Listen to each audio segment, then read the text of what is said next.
It's the all-new Sports Visions with Dale Williams and DJ Jones, your 1980 national champions. 1980 and 81 SEC champions, two damn good dogs. Welcome to the all-new Sports Visions. I'm DJ Jones alongside my good friend and traveling partner Dale Williams. How are you, sir? What's up, player? Hey, we're getting real close, man. We're getting real close. Can you smell the cut grass? Oh, yeah. Smell in the it. air? Locker room, grass. Football season is approaching, and That's I know right. that we're going to be, as they say, busier than a one-legged man in a butt-kicking contest real soon. Real soon, DJ. And like I said, everybody on the street, just give us one more week. We're going to turn loose football, full blast, SEC, media days. We're going to turn loose on football. Just hold on. But we can't forget about the Braves, DJ. In the meantime, of course not. The Braves are hot. The Braves are one of the hottest teams in baseball right now. Certainly has one of the hottest players in baseball, of course, with Freddie Freeman. We have a lot to talk about with Braves, SEC Media Days coming up, football season right around the corner, and a whole lot more coming up next on Sports Visions. If you're even thinking about a new car, you've got to come to Headquarter Nissan. Because right now, you can get the lowest payments of the year. New Sentras from just $129 a month. Altimas from just $159 a month. And Rogues from just $169 a month. And all backed by our value plan featuring a lifetime warranty with an unlimited amount of time and miles and more. Lease for less. Columbus is a Nissan town.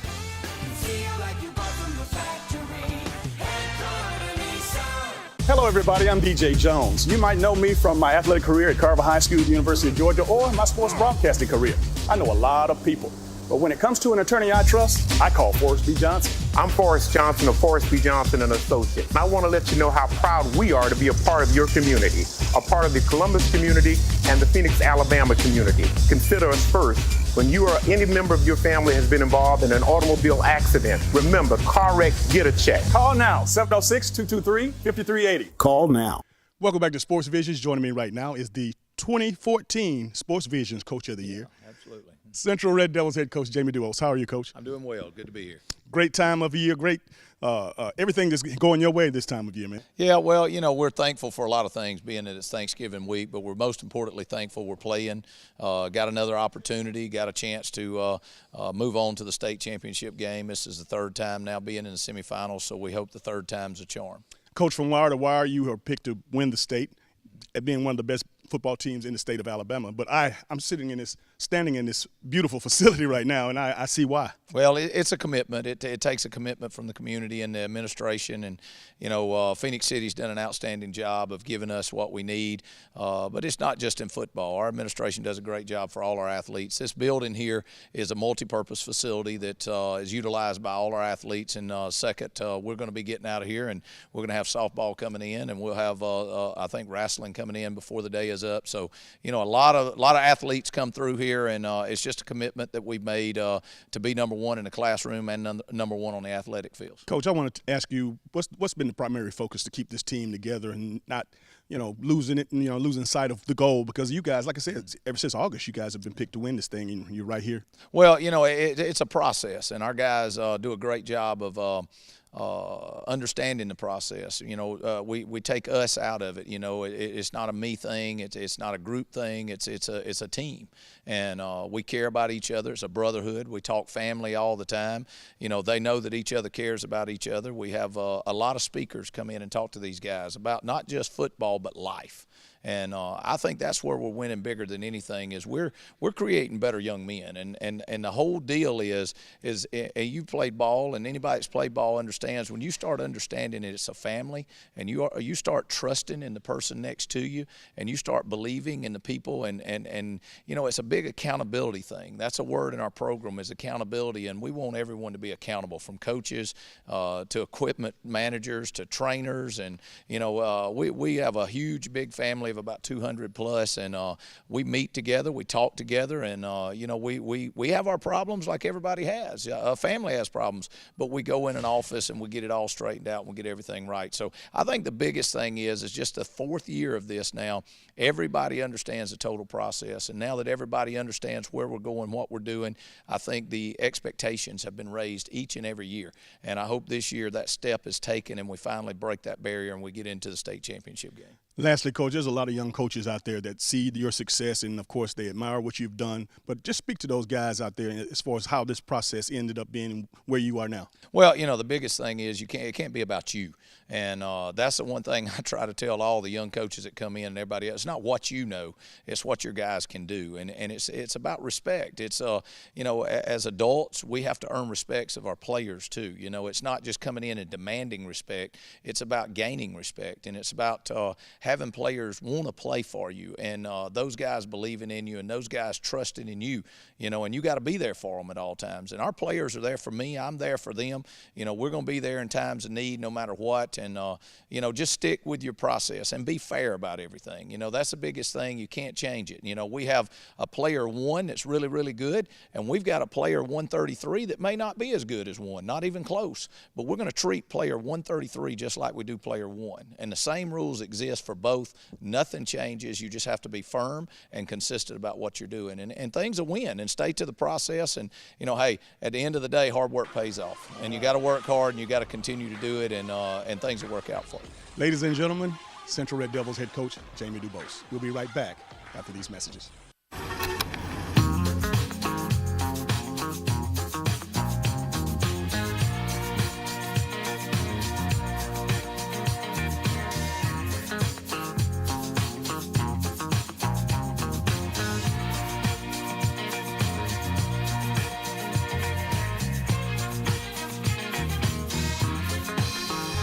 Give your gathering something to gather around.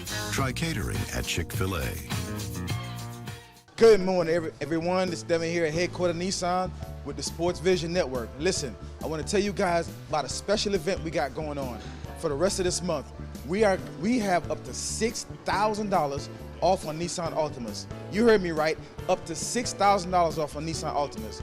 And if you want to roll, come on out to Headquarters Nissan. We're going to give you up to $5,000 off at Headquarters Nissan on Nissan Rogues. And guess what? We are rolling out the Nissan Kick, the new SUV, great gas saver.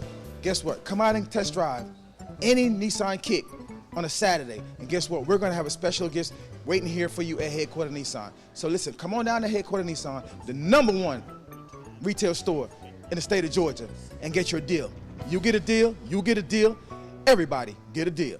And welcome back to Sports Vision. Dale, the countdown has begun for SEC Media Days. We're only a few days out, and already there's a top story again with regards to the 3 best teams in the SEC having quarterback issues, if you want to say that. But, some injuries there that they're going to go into the camp with. And more recently, Jake Fromm, University of Georgia starting quarterback, fractured his non-throwing hand. And obviously all the reports are that he's going to be fine. He never missed a beat. He went right back to throwing in the 7-on-7. But, with Fromm's injury, and again, we had Tua over at Alabama with his injury during the spring, and Jarrett Stidham over at Auburn, man, that's a interesting scenario. It is interesting, DJ, to have, but, at the same time, and we talked about this last week, these guys, you need 2 quarterbacks. And really, the Jake Fromm piece, he's been kind of brushed with some injuries here, not major injuries, DJ, but, you don't need to give a guy a chance, Justin Fields, a chance to get on the field, because really, I think he's going to play.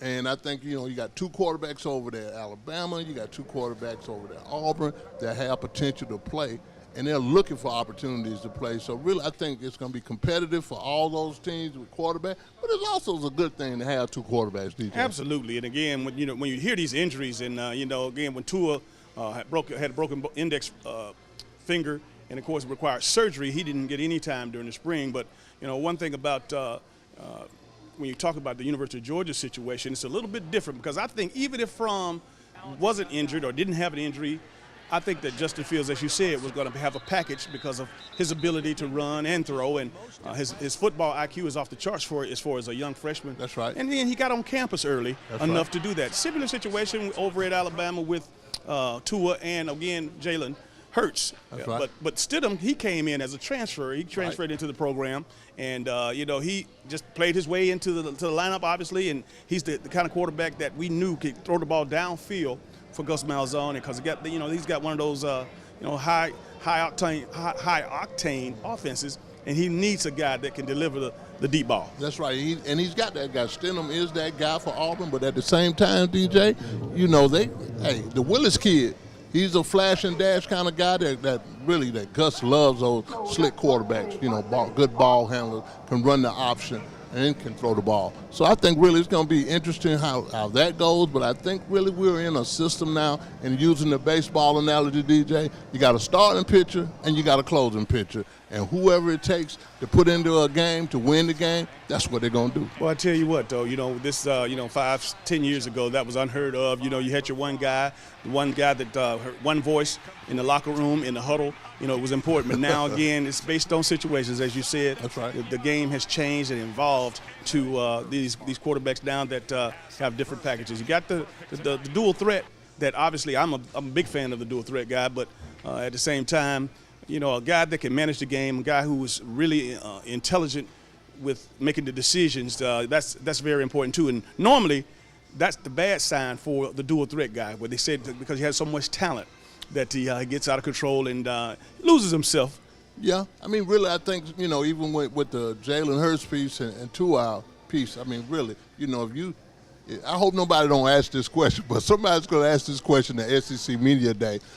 Who are you going to start at quarterback? And I can just see Nick hair raising up on the back of his head with that question. But that's going to be a question. That's a storyline. Oh, DJ. yeah, absolutely. That's going to be a storyline, and he has to get prepared to answer that question. I think really the thing is, I think Jalen Hurts gets the start because he's 26-2. I think Nick does not like to throw the ball around a lot, and Jalen Hurts really can manage the game real well. But I think really if he's not playing, I think Jalen Hurts knows that 2 hours right behind him to come in the game. But I don't see Nick Saban throwing the ball around, DJ. Now, we just mentioned these three quarterbacks or these three schools in this situation, but one of the storylines of the season, of the 2018 season, are all the great quarterbacks that are coming back in the SEC. I know Fitzgerald down with Mississippi State is great. Your boy over at South Carolina, he's another one that's doing wonderful things. But it's just, all in all, it's going to be a great situation as far as the quarterbacks are concerned. Well, you got to have those quarterbacks, and like I said, DJ, you got to get ready. And I think all these kids went by the same template that the Justin Fields go early, graduate from high school early, get into camp, do spring practice, stay the summer. Basically, experience-wise, you kind of, other than the games, DJ, these kids are sophomores. You got to look at Justin Fields almost as a sophomore, and you want to get ready to play real soon. And like you said, their IQs are off the charts. The whole bottom line in wrapping up this particular segment is that these young quarterbacks today are getting so much more training than, again, 5, 10, even 15 years ago. These guys are coming in ready, and they have the opportunity to go on campus and early, coming in. A lot of them enroll during the winter months, through winter workouts, and they're there on campus for spring. And by the time that everybody gets to fall practice, these guys they're not freshmen. They're almost like sophomores. Well, that's like I said, they're sophomores right now, and then at the same time, for just getting used to what they do, getting physically developed, developing their throwing, being comfortable and being on campus, calling the plays, getting along with their teammates, all those things, they fit in big, DJ, if you're going to be a starting quarterback in the SEC. Absolutely. I tell you what, we're going to take another short break. This is Sports Vision. Oh.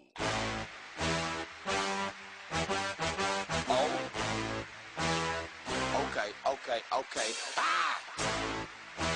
Oh. Hey, I'm trying to get crunk.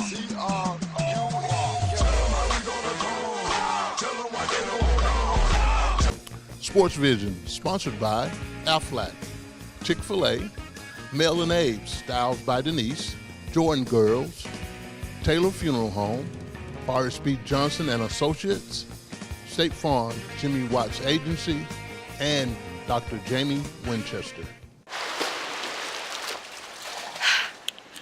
Broke my personal record. Aflac? No, good break. Good break. I'm so sorry we can't make your barbecue. I'm just sick about it. Aflac? Different kind of sick. If I can't work after surgery, how am I gonna pay my rent? All these bills. Aflac! Oh, Aflac. And they pay you cash in just one day. See how Aflac helps cover everyday expenses at Aflac.com.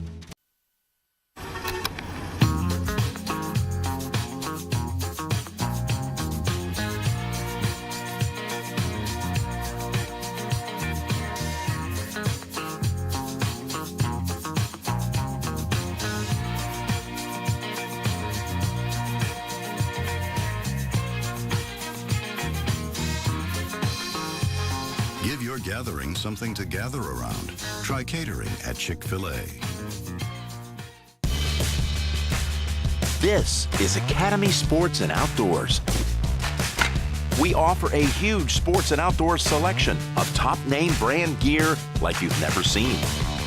All at low prices like you've never seen.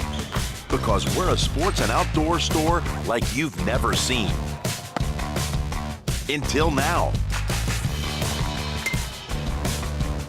Now open in Columbus. Academy Sports and Outdoors. For all for less. And welcome back to Sports Visions. Now we are at the segment of our show where we are calling the Where Are They Now? And this week's guest is Reverend Johnny Flakes Jr. Welcome to the show. Thank you very much, Dale. Appreciate it, man. Well, you know, I've been putting fillers out, and me and DJ have been putting fillers out on top players, legendary players in this areas that we grew up around, and your name comes right up to the list. We've had Rudy Allen, we've had Coach Davis, and this week we got you, the legendary Johnny Flakes Jr., the scat back out of Columbus High School. Well, thank you, man. You know, a lot of people don't know a lot of stuff about you, and we're going to give you the opportunity to let them know that you were a football player, a scholar, and now you're still a scholar in the biblical sense. But let people know when you went to high school, where you went to high school. Well, let me say thank you to you, and let me say thank you to DJ and Sports Vision for granting the opportunity to come and to share. But I actually started out at Columbus High School and started my football career actually there, if you will. My football journey started out as a freshman and played freshman ball with a Puerto Rican guy by the name of Papo Preston. Oh, and we played, and the late Coach Oswald was the freshman coach. Mm-hmm. And we had a great freshman year, and I was moved up to varsity my sophomore year. And in my sophomore year, I wasn't the starting running back, but was definitely making the team and going to the games. And my sophomore year, I was given the opportunity to play against Carver High School, a school that I really wanted to play for in terms of the powder blue. But that's another story at another time. But I remember that I had about 177 yards in a couple of quarters, and the coach told me to sit down. Okay. So I caught the eye of a coach over on Carver's side. He was an assistant coach at that time, the late Leon Crenshaw, that played for the Green Bay Packers. That's right. And he had followed my high school career. When I became a junior, of course, I became a starter. The starting left halfback for Columbus High School. It was Bobby Bynum, that I think was probably one of the best backs to ever come through Columbus High School. Very good. And fullback by the name of Carlton Gardner. We called him Bull. And then Steve Hale was the quarterback, and we had a tremendous offensive lineman there, and then had a great wide receiver in Joe Jones. And so we had a real tight team. And so through my junior and senior year at Columbus High School, I probably averaged maybe about 8 yards per carry. And was selected all by city first team. I challenge some of the young guys today that if they're able to make all by city first team, not second, not third, not honorable mention, then I'll welcome them to the ring, okay? And so I was very blessed to have the opportunity. Well, you know, we grew up watching you. I mean, even when we were at Edgewood, we emulated Columbus High School. We ran the wishbone. Mm-hmm. So when you start talking to people now about 8 yards per carry, that means they were pitching the ball to you a lot, and you were getting to the corner. I mean, I remember the Steve Hales, the Bobby Bynum, the Carlton Gardner, Johnny Flakes, Joe Jones, the whole system, and under the legendary Pig Davis. The late Pig Davis, man. He was wonderful, yeah. And our backfield coach was Grady Elmore. You know, I played under Coach Elmore, and just had some wonderful coaches, the late Coach Sparks, and also Coach Bunton. was our coach as well. So we had a wonderful coaching team.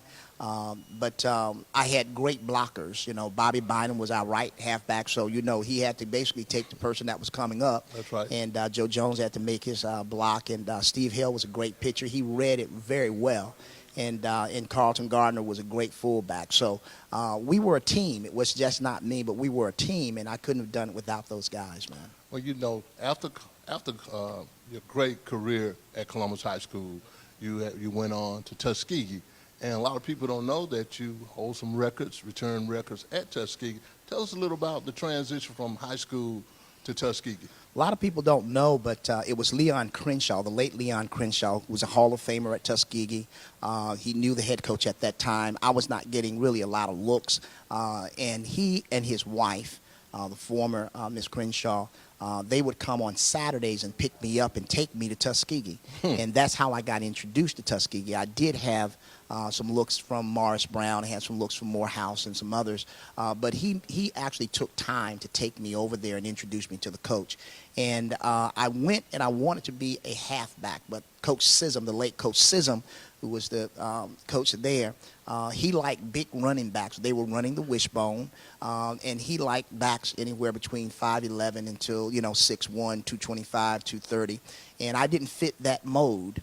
And so when I got there, I was on third team. So he had me on the practice squad, and I almost quit. So I called Coach Crenshaw, and he told me that I should hang in there, and he didn't take a quitter over there, and so forth, so on. And they asked that I would return punts and kickoffs, and so that's how I actually really got playing time returning punts and kickoffs. As a matter of fact, I was one of the first punt return, kickoff return specialists that they deemed me as for Tuskegee that was on a scholarship. And I had one of the longest returns of kickoffs. It was against Florida A&M. As a matter of fact, Rudy Hubbard was the coach, and they were a nationally ranked team at that time. And I had the longest kickoff return on FAMU, but it also is in the record book. All right, hold on. We got more coming on Sports Vision. We will be right back to finish up this interview, and we want you to talk about what you're doing now. So hold tight. Don't leave us. We'll be right back. Welcome back to Sports Vision, and we're going to continue doing our interview with Reverend Johnny Frakes Jr. about his luxurious career in not the NBA, but in college football. And we left off at Tuskegee. Mm-hmm. And I want you now to let everybody know how you made the transition from Tuskegee to what you're actually doing now. Mm-hmm. Let them know what you're doing now and all the things you learned in football, how it helps you out now. All right. Football is actually, I believe, what Coach Sism used to teach us. It's to teach you how to deal with life after you get off the football field. And life is basically choices and decisions that you make on the football field, but it can also transition to life. But after Tuskegee, I actually got looked at by an NFL football team. Oh. I didn't get drafted, all right, but I got looked at. We're actually two, and one was the Baltimore Colts at the time. They're the Indianapolis Colts now, right. And by the Atlanta Falcons. But they wanted me to come in as a walk-on. They wanted me to come in, to try out. But I had a professor who actually was a PhD physical therapist. And there was a joint program between University of Alabama and Tuskegee. And he asked if I wanted to work on my master's. I was a political science major, was going to law school. And he needed 5 students who had pretty good grades, and I maintained some pretty good grades. And he said, well, if you can get your master's free, would you consider this joint program between the University of Alabama and Tuskegee? And it was in counseling. And I really didn't have any real desire, but then after I decided I would not go and walk on and possibly get injured, possibly by trying out for the Baltimore Colts, the Atlanta Falcons, I decided to go to graduate school. And so my first year was spent at University of Alabama. Then if you finish that part of the program, then you had an opportunity to go on to finish your master's at either Long Island University, South Alabama, or the University of Iowa. And so I went to the University of Iowa and finished my master's because that's where my professor finished his PhD. And so became a graduate assistant at the University of Iowa. And then after that, did a long stint in terms of counseling with a company out of Irvine, California, residing in Atlanta. And then was basically dealing with the ministry. I didn't want to be a pastor. I definitely didn't want to be a preacher. So ran for a while and ended up in Tampa, Florida. And that's where I received my call. And so I was told that if you're going to be called, you need preparation. Returned back to Atlanta, went to the Morehouse School of Religion, ITC, and finished my MD of there, my Master's of Divinity. And then after that, I went on to get a doctorate from Mercer University, McAfee School of Theology. I finished that in 2015. And I'm the proud pastor of the 4th Street Missionary Baptist Church, where my father pastored for 50 years. And the mantle was passed, and so I'm thankful and humbled to have been given that privilege and opportunity to be a pastor of that church. Well, you know, I had the great opportunity of talking to your dad before I was making a transition when I was at the Chamber of Commerce, and I used to go see him quite often for some advice.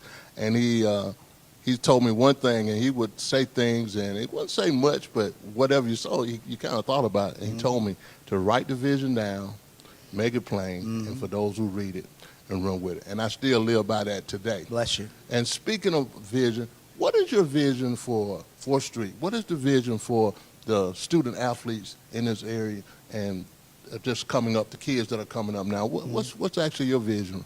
Well, our vision at 4th Street has been one that's been crafted, and that is to become a caring, sharing, fruit-bearing fellowship. That has been a long-term, vision. But most importantly, I think the vision also is to make a difference in the lives of people, equipping them to be disciples, not just be church members, but we're basically dealing with something that's called moving from membership to discipleship.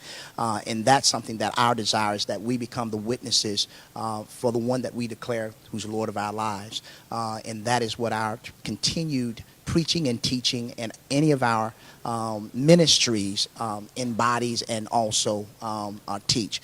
As far as the vision for these young athletes who are tremendously talented and gifted, have so many opportunities that we probably never had exposed to us. There were those opportunities, but these athletes, student athletes I like to call them, have so much available to them. And our prayer is that, one, that they will take advantage of every opportunity that's given to them. Number two, that they will take the lessons that football teaches, and that is the accountability, the discipline, to take the opportunity to really learn the teamwork that's needed, that can be transferred from football to real life in terms of working with so many different personalities, but also following instruction, is being able to follow instruction. And I believe that if they can take those particular skill sets or those particular abilities and capabilities and transfer those to life, then they can be very successful. Be sure to check out our Facebook page, Sports Visions TV Show, or our website, www.sportsvisionusa.com.